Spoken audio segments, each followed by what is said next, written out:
Assalamualaikum warahmatullahi wabarakatuh dan salam sejahtera bagi teman-teman yang beragama lain. Kembali lagi di channel Happy You. Kali ini kita akan membahas kebijakan pengadaan P3K Guru tahun 2021. Oke, langsung saja kita membahas ke pembahasannya. Landasan ini kita masuk ke landasan dan potensi guru dulu. Landasannya ini di sini ada 5. Undang-Undang Nomor 5 Tahun 2014, PP Nomor 49 Tahun 2018, Perpres Nomor 38 Tahun 2020, Perpres Nomor 98 Tahun 2020, Perpres PKN Nomor 1 Tahun 2019.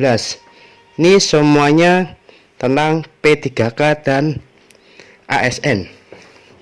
Itu landasannya.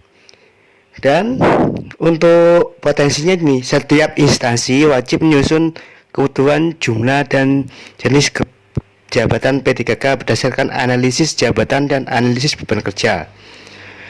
Kebutuhan P3K disusun untuk jangka waktu 5 tahun dan diperinci per tahun berdasarkan prioritas kebutuhan. Setiap warga negara mempunyai kesempatan yang sama menjadi calon P3K yang setelah memenuhi persyaratan. Batas usia pelamar 20 tahun sampai dengan 1 tahun sebelum BUP. Potensi P3K guru.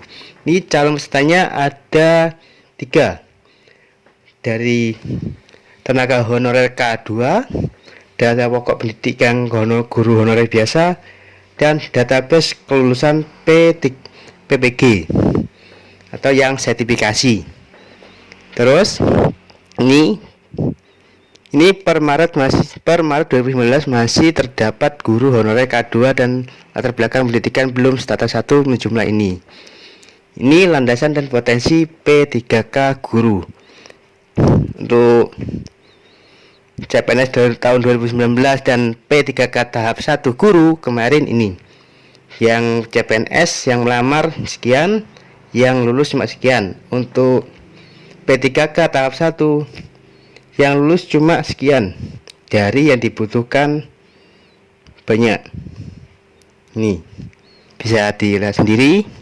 Oke, ini datanya. Bisa lanjut ya. Pelaksanaan. Sekarang kita menuju ke pelaksanaan seleksi P3K.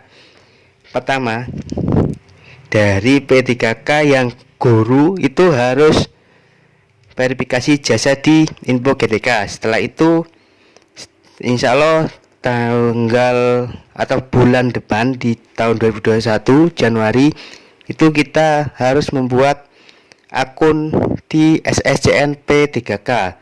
Terus pendaftaran cetak kartu ujian itu insya Allah di Januari. Dan pendaftaran terintegrasi dengan data pendidik dan tenaga pendidikan atau Dapodik. Data kependudukan di Dukcapil.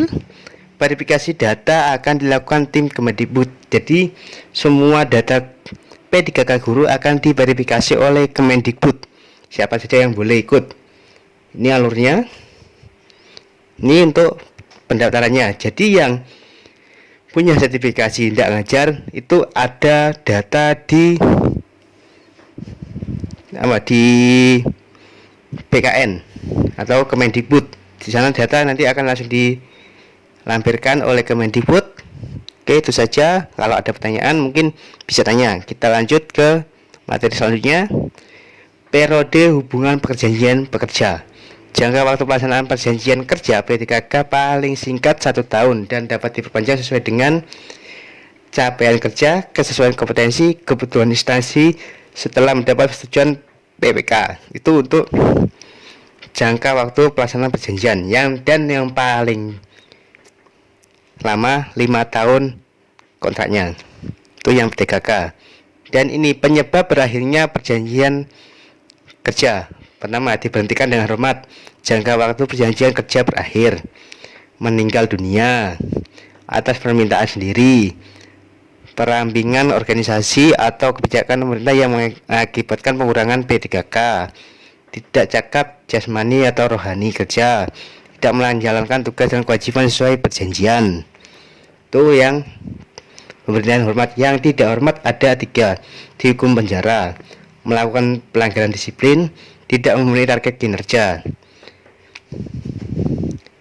Ini dari atas tidak hormat tapi atas permintaan sendiri. Kalau yang tidak hormat itu ada nih penyelewengan terhadap Pancasila dan UUD, dihukum penjara karena ini menjadi anggota atau mengurus partai politik, dihukum penjara karena melakukan tindak pidana. Itu untuk periode hubungan kerja dan penyebab berakhirnya perjanjian kerja. Oke, itu saja untuk materi atau pembahasan di perencanaan tadi. Kalau ada pertanyaan bisa langsung tanya ke komentar ya. Kami akan jawab secepatnya. Oke. Saya Iri, assalamualaikum warahmatullahi wabarakatuh. Salam happy you.